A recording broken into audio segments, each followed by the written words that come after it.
അടുത്തതായി മുഖ്യ പ്രഭാഷണം നടത്തുന്നതിനായി പ്രിയപ്പെട്ട ഡോക്ടർ സി രാവുണ്ണി അവർകളെ സ്നേഹത്തോടെ വേദിയിലേക്ക് ക്ഷണിക്കുന്നു. സദസ്സിലുള്ള സുഹൃത്തുക്കളെ, എല്ലാവർക്കും വന്ദനം. വളരെ ഹൃദ്യമായ ഒരു ചടങ്ങാണ് നടന്നുകൊണ്ടിരിക്കുന്നത്. സുദർശനൻ്റെ വീട്ടുകാരും കൂട്ടുകാരും നാട്ടുകാരും എല്ലാം കൂടി ചേർന്നൊരു സദസ്സ് അദ്ദേഹത്തിന് നർമ്മമധുരമായ പുസ്തകത്തെ നല്ല നിലയിൽ വിശകലനം ചെയ്തുകൊണ്ട് നടത്തുന്ന പ്രഭാഷണങ്ങളൊക്കെയാണ് നടന്നുകൊണ്ടിരിക്കുന്നത്. ഒരു പുസ്തകം വരിക എന്നുള്ളത് ആദ്യ പുസ്തകമല്ലേ, അദ്ദേഹത്തിൻ്റെ കന്നി പുസ്തകമാണത്. ഈ പ്രായത്തിലാണ് വരുന്നത് എന്നേ ഉള്ളൂ. ആ ഒരു പുസ്തകത്തെ വരവേൽക്കാൻ, പ്രകാശിപ്പിക്കാൻ, മലയാളികൾക്ക് മുമ്പിലേക്ക് സമർപ്പിക്കാനൊക്കെ ഉള്ളൊരു കൂട്ടായ പ്രയത്നമായിട്ടാണ് ഈ ഒരു മീറ്റിങ്ങിനെ ഞാൻ കാണുന്നത്. കാലത്ത് ഇവിടെ നേരത്തെ കടന്നു വരുന്ന സമയത്ത് പെട്ടെന്ന് ഈ ഹാള് തെറ്റിപ്പോയോ എന്ന് എനിക്ക് സംശയം വന്നു. കാരണം ഒരു കല്യാണ വീട്ടിൽ ചെല്ലുന്നത് പോലെയാണ് അവിടെ വെൽക്കം ഡ്രിങ്കൊക്കെ ഉള്ളത്. ഞാനാണെങ്കിൽ പരിഭ്രമത്തിനിടയ്ക്ക് അത് കഴിക്കാൻ മറക്കുകയും ചെയ്തു. ഇവിടെ എത്തിയിട്ട് പിന്നെ അവസാനം ചോദിച്ചറിഞ്ഞ് ഇവിടെ ഒരു ഇച്ചിരിച്ചിരിയുടെ ബോർഡ് കണ്ടു. അങ്ങനെയാണ് ഈ സ്ഥലമാണെന്ന് മനസ്സിലായത്. തൃശ്ശൂരിലെ AGS ഓഫീസ് കുറച്ച് കാലമായിട്ട് ഈ ഹാസ്യഭാവനകളുടെ ഒരു നിർമ്മാണശാലയായി മാറിക്കഴിഞ്ഞിട്ടുണ്ട്. സുദർശൻ അതിൻ്റെ മൂന്നാമത്തെ അവതാരമാണ്. ഏറ്റവും ആദ്യം ഞാൻ AGS ഓഫീസിലേക്ക് ഒരു പുസ്തകവുമായിട്ട് ബന്ധപ്പെട്ട് ചെല്ലുന്നത് EKBയുടെ പുസ്തകമാണ്, EK ബാലചന്ദ്രൻ. ആ പുസ്തകവും അതിൻ്റെ നർമ്മവും ആ കഥകളൊക്കെ അന്ന് വായിച്ചതിൻ്റെ ആ ലഹരിയും സന്തോഷവും ആവേശവും എനിക്കിപ്പോഴും മാറിയിട്ടില്ല. EKB ഇപ്പം ഇല്ല, EKB ഇല്ല. എങ്കിലും മനസ്സിൽ അവസാനിക്കാത്ത ചിരി സമ്മാനിച്ചുകൊണ്ടാണ് EKBയുടെ കഥകൾ നിൽക്കുന്നത്. EKBക്ക് ശേഷമാണ് ബേബിരാജൻ വരുന്നത്. ബേബിരാജൻ ഇവിടെ ഈ അങ്ങേ അറ്റത്തിരിക്കുന്ന ശ്രീകുമാറിനെ കുറിച്ച്, ശ്രീകുമാരനെ കഥാപാത്രമാക്കിക്കൊണ്ട് ഒരു പുസ്തകം ഇറക്കുകയുണ്ടായി. ബേബിരാജനും ഗംഭീരമായിട്ട് നർമ്മം എഴുതുന്ന ഒരാളാണ്. മൂന്നാമത്തെ ആളാണ് സുദർശനൻ പുസ്തകം കൊണ്ടുവരുന്നത്. ഇപ്പോൾ തൊട്ടടുത്തിരിക്കേണ്ടത് നന്ദകുമാർ പുസ്തകം എഴുതിയിട്ടില്ല എന്നുള്ളതാണ് എൻ്റെ ഒരു അറിവ്. എന്തായാലും ഈ നർമ്മത്തിൻ്റെ ഒരു ആൾ തന്നെയാണ്. ഇപ്പോൾ തൃശ്ശൂരിലെ പ്രത്യക്ഷത്തിൽ വളരെ ഗൗരവം എന്ന് തോന്നിപ്പിക്കുന്ന ഒരു സർക്കാർ ആഫീസിനുള്ളിൽ നിന്നുകൊണ്ട് ഇത്രയേറെ നർമ്മം പൂത്തി വിരിയുന്നത് എങ്ങനെയാണ് ഇത് നമുക്കൊരു അത്ഭുതം തോന്നും. നേരത്തെ ഇവിടെ പറഞ്ഞതുപോലെ ഈ ആൾക്കാരെ കണ്ടാൽ ഇവരുടെ ഉള്ളിൽ നർമ്മമുണ്ടെന്നും ഇവർ സ്വയം ചിരിക്കുന്നവരാണെന്നും ചിരിപ്പിക്കുന്നവരാണെന്നും തോന്നില്ല എന്നുള്ളതാണ്. പക്ഷേ യാദൃച്ഛികമായിട്ട് പറയാം, നമ്മുടെ സുദർശനൻ്റെ ചിത്രം വരച്ചത് സജു ആണല്ലോ. നേരത്തെ അധ്യക്ഷയും പ്രകാശകയും പറയണ്ടായി. ഈ പുസ്തകത്തിൻ്റെ ഏറ്റവും വലിയ ആകർഷണം എന്നുള്ളത് അതിമനോഹരമായ ചിത്രങ്ങൾ വെച്ചിട്ടാണ് ഇതിന് കവർ വരുന്നത്, ഉൾപേജുകൾ വരുന്നത്. അപ്പോൾ എല്ലാ പേജിലൂടെയും നമുക്ക് കടന്നു പോകാനും ആ ചിത്രങ്ങളെല്ലാം ശ്രദ്ധിക്കാനും ആ ചിത്രങ്ങളുടെ കഥാസന്ദർഭങ്ങളെ മനസ്സിൽ വയ്ക്കാനും നമുക്ക് അവസരം ഉണ്ടാകുന്നു.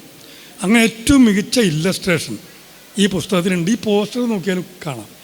സാധാരണ മീറ്റിങ്ങുകളിലെ പുസ്തകപ്രകാശനങ്ങളുടെ ചടങ്ങുകളുടെ ഒരു പോസ്റ്ററിൻ്റെ ഡിസൈൻ അല്ല, അത് വേറൊരു ഡിസൈനാണ്. അങ്ങനെ എല്ലാ അർത്ഥത്തിലും ഈ കഥകളോട് നർമ്മത്തോട് ചേർന്ന് നിൽക്കുന്ന ചിത്രങ്ങൾ ഈ പുസ്തകത്തിൽ ഉണ്ട്. കഥകളെക്കുറിച്ച് കുറേ കാര്യങ്ങൾ പറയണമെന്നൊക്കെ ഞാൻ വിചാരിച്ചതാണ്. നേരത്തെ അധ്യക്ഷ പറഞ്ഞു, പ്രകാശനം ചെയ്തുകൊണ്ട് വളരെ നന്നായി. സംഗീത പറഞ്ഞു, ഇനി നന്ദകിഷോർ പറയാൻ നിൽക്കുന്നുണ്ട്. അപ്പോൾ പിന്നെ ഞാൻ കഥകളെക്കുറിച്ച് ഓരോന്നും എടുത്ത് പറയാൻ എന്ന് ഞാൻ വിചാരിക്കുന്നില്ല. എനിക്കിവിടെ 10 മണിക്ക് ചെല്ലേണ്ടതാണ് കുന്നംകുളത്ത് നേരത്തെ പറഞ്ഞല്ലോ, സംഗതി ശരിയാണ്. കുറച്ച് മുമ്പ് എനിക്ക് അവിടെ നിന്നൊരു ഫോൺ വന്നു. അപ്പോൾ ആ ഫോൺ വരുമ്പോൾ എവിടെ എത്തിയെന്ന് അറിയാനാണ് വിളിക്കണത്.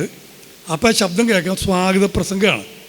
അപ്പോൾ എനിക്ക് മനസ്സിലായി സ്വാഗത പ്രസംഗം ആരംഭിച്ചിട്ടേ ഉള്ളൂ, ഞാൻ ചെല്ലുമ്പോഴേക്കൊന്നും അത് തീരാൻ പോകുന്നില്ല.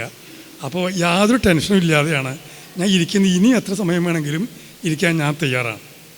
ഇത് ജീവിത മുഹൂർത്തങ്ങളാണ്. നമ്മുടെ വീടുണ്ട്, അടുക്കളയുണ്ട്, ഓഫീസുണ്ട്.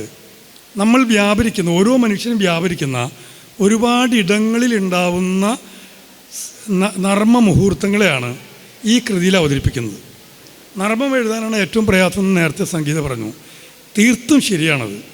കാരണം വളരെ ജീനിയസുകളായിട്ടുള്ള ജ്ഞാനികളായ ദാർശനികരായിട്ടുള്ളവർക്കാണ് ശരിക്കും നർമ്മം കൈകാര്യം ചെയ്യാൻ പറ്റുക.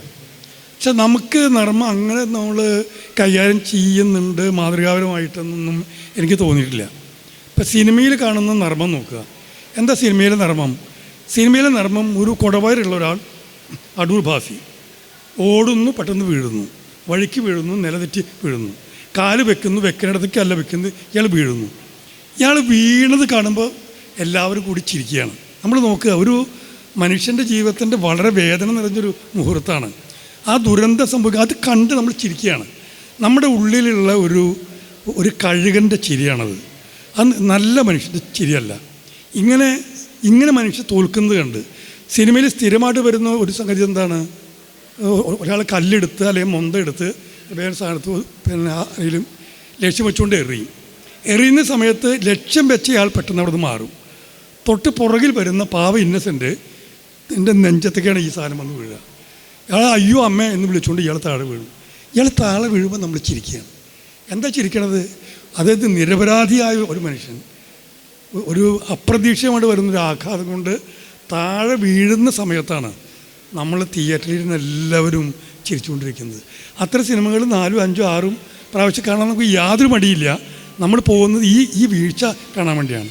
അപരൻ്റെ വീഴ്ചയും പ്രഹരവുമാണ് നമുക്ക് നർമ്മമായിട്ട് മാറുന്നത് എന്നുള്ളത് നമ്മൾ എത്രമാത്രം പൈശാചികമായ മനസ്സുള്ള മനുഷ്യരായി മാറിക്കൊണ്ടിരിക്കുക എന്നുള്ളതാണ്. ഇന്ന് നമുക്ക് നമ്മുടെ നാട്ടിൽ ഒരു വർഗീയ കലാപം നടന്നാൽ പോലും ഒന്നും തോന്നില്ല. കാരണം നമ്മളതിനോട് പൊരുത്തപ്പെടുന്ന വിധത്തിലുള്ള ഒരു മാനസികാവസ്ഥ ഉണ്ടാക്കി വെച്ചിട്ടുണ്ട്. ഈ യുദ്ധം വരുമ്പോൾ നമുക്ക് ഭയങ്കര ഹരമാണ്. അതിർത്തികളിലെ പൂരം എന്നാണ് സ്വരാജ് ആ കാര്യത്തെ വിശേഷിപ്പിക്കുന്നത്. ഇത് കാണുമ്പോൾ ഹരമാണ് നമുക്കുള്ളത്. അപ്പം നമ്മുടെ നർമ്മം എന്നുള്ളത് മനുഷ്യരുടെ മറ്റുള്ളവർ വീഴുമ്പോൾ കാണുന്നൊരു ആഹ്ലാദമാണ്. ആ മൃഗീയത എന്ന് പോലും അതിന് പറയാൻ പറ്റില്ല. മൃഗങ്ങളൊന്നും അത്ര മോശമല്ല, സാധുക്കളാണ്. അപ്പം മൃഗീയത അല്ല, അതൊരു രാക്ഷസീയതയാണ്. നമ്മുടെ തൃശ്ശൂർ ഇവിടെ നിന്ന് വിളിച്ചാൽ വിളി കേൾക്കുന്നിടത്ത് നടന്നുകൊണ്ടിരിക്കുന്ന മഹാദുരന്തങ്ങൾ നോക്കുക. നമ്മളെങ്ങനെയാണത് ഒരു പലഹാരം തിന്നുന്നത് പോലെയാണ് നമ്മൾ അത്തരം വാർത്തകൾ വായിച്ചുകൊണ്ടിരിക്കുന്നത്. ഇത്തരത്തിലുള്ള വാർത്തകൾ വീണ്ടും വായിക്കാൻ നമ്മൾ റെഡിയാവണം ചെയ്യുന്നത്. അപ്പം ഞാൻ പറയാൻ വരുന്നത് നർമ്മം എന്താണെന്നുള്ളത് തെറ്റിദ്ധരിച്ചിട്ടുള്ള ആൾക്കാരാണ്. നർമ്മത്തിൻ്റെ യഥാർത്ഥ വഴികൾ എന്നുള്ളത് ഇത്തരത്തിൽ അന്യൻ്റെ പതനം കണ്ടിട്ടല്ല, മറിച്ച് അവനവൻ ഞാൻ എന്നെയാണ് വിസ്തരിക്കുന്നത്, എന്നെയാണ് തുറന്നു കാട്ടുന്നത്. എൻ്റെ വീഴ്ചയാണ്, എൻ്റെ ദുരയാണ്, എൻ്റെ ആർത്തിയാണ് നമ്മൾ വിവരിക്കേണ്ടത്, വിമർശിക്കപ്പെടേണ്ടത്. ആ തരത്തിലുള്ള നർമ്മ മുഹൂർത്തങ്ങൾ വരുന്നുണ്ട് ഈ പുസ്തകത്തിൽ നിന്നുള്ളതാണ്. ഇപ്പോൾ ദാമ്പത്യ ജീവിതത്തിൽ സംഭവിക്കുന്ന കാര്യങ്ങൾ എല്ലാം ഉൾപ്പെടെയുള്ള ഓരോ കാര്യങ്ങളും ദൈനംദിന ജീവിതത്തിൽ വന്നുകൊണ്ടിരിക്കുന്ന കാര്യങ്ങളാണ് നമ്മുടെ മുമ്പിലേക്ക് ശ്രീ സുദർശനൻ അവതരിപ്പിക്കുന്നത്. തീർച്ചയായിട്ടും കൂടുതൽ പുസ്തകങ്ങൾ വരട്ടെ. AGS ആഫീസിൽ നിന്നും നന്ദകുമാർ ഉൾപ്പെടെയുള്ള പ്രതിഭകൾ നല്ല കഥകളുമായി രംഗത്ത് വരട്ടെ. നമ്മുടെ സർക്കാർ ആഫീസിൽ നിന്നുള്ളത് അത്തരത്തിലുള്ള ഒരു ഗൗരവപ്പെട്ടതായിരിക്കെ തന്നെ അതിൻ്റെ ഉള്ളിൽ ഊറിക്കൂടുന്ന നർമ്മത്തെയും വിനോദത്തെയും എല്ലാം നമ്മുടെ മുമ്പിൽ കൊണ്ടുവരാൻ കഴിയുന്ന വിധത്തിലേക്ക് വളർന്നു വരട്ടെ എന്ന് ഞാൻ ആശംസിക്കുന്നു. എന്നോട് കവിത ചൊല്ലാൻ പറഞ്ഞു, ഞാനത് ചൊല്ലണില്ല. കാരണം ഇപ്പം തന്നെ നിങ്ങൾ നല്ല പ്രസാദ മധുരമായ മുഖത്തോടു കൂടിയാണ് ഇരിക്കുന്നത്. ഞാനായിട്ട് അതൊന്നും കിടത്താൻ പോകുന്നില്ല. അപ്പോൾ എല്ലാവർക്കും എല്ലാ തരത്തിലുള്ള ആശംസകളും വരട്ടെ. ഇനി സദസ്സിലുള്ളവർ എഴുതാൻ ആരംഭിക്കുന്നതാണ്, വായിക്കുന്നവർ എഴുത്ത് ആരംഭിക്കട്ടെ. അങ്ങനെ സുദർശൻ വൈകി തുടങ്ങിയതുപോലെ എല്ലാവരും എഴുതിക്കൊണ്ടിരിക്കട്ടെ. എത്ര എഴുത്തുകാരാ നാട്ടിലെ ജനസംഖ്യയേക്കാൾ കൂടുതൽ എഴുത്തുകാരുണ്ടല്ലോ എന്ന് നമ്മുടെ ചില ഭീഷ്മാചാര്യന്മാർ വേവലാതിപ്പെടുന്നുണ്ട്. ആ വേവലാതിയൊക്കെ കയ്യിലിരുന്നോട്ടെ. എല്ലാവരും എഴുത്തുകാരാവുകയും സാഹിത്യത്തിലേക്ക് ചാടി വീഴുകയും ചെയ്യണം. സാഹിത്യം നിങ്ങളുടെ എല്ലാവരുടെയും മണ്ഡലമാണ്. സാഹിത്യം വേറെ എന്തോ ആണ്. ഇത് ബുദ്ധികളുടെ ഒരു പരിപാടിയാണ്, ഒന്നുമല്ല. സാധാരണ മനുഷ്യൻ്റെ ഇടമാണത്. അവിടേക്ക് നിങ്ങൾ പാട്ട് കേൾക്കുന്നത് പോലെ, നാടകം കാണുന്നത് പോലെ, സിനിമ കാണുന്നത് പോലെ പുസ്തകം കയ്യിലെടുക്കണം. നിങ്ങൾ എഴുതുകയും വേണം, നിങ്ങളുടെ പുസ്തകം മറ്റുള്ളവർക്ക് കൊടുക്കുകയും വേണം. എല്ലാവർക്കും നന്മ നേരുന്നു. നന്ദി ശ്രീ ഡോക്ടർ സി രാവുണ്ണി മുഖ്യ പ്രഭാഷണം നടത്തിയതിനും. അവരൻ്റെ വീഴ്ചയിലും വേദനയിലും നർമ്മം കണ്ടെത്തുന്നത് പൈശാചികമാണ് എന്ന് പറയുന്നത് തന്നെയാണ് അതിലേറ്റവും ഒരു വലിയ ഒരു ചിന്തയായിട്ട് തോന്നിയത്. നന്ദി.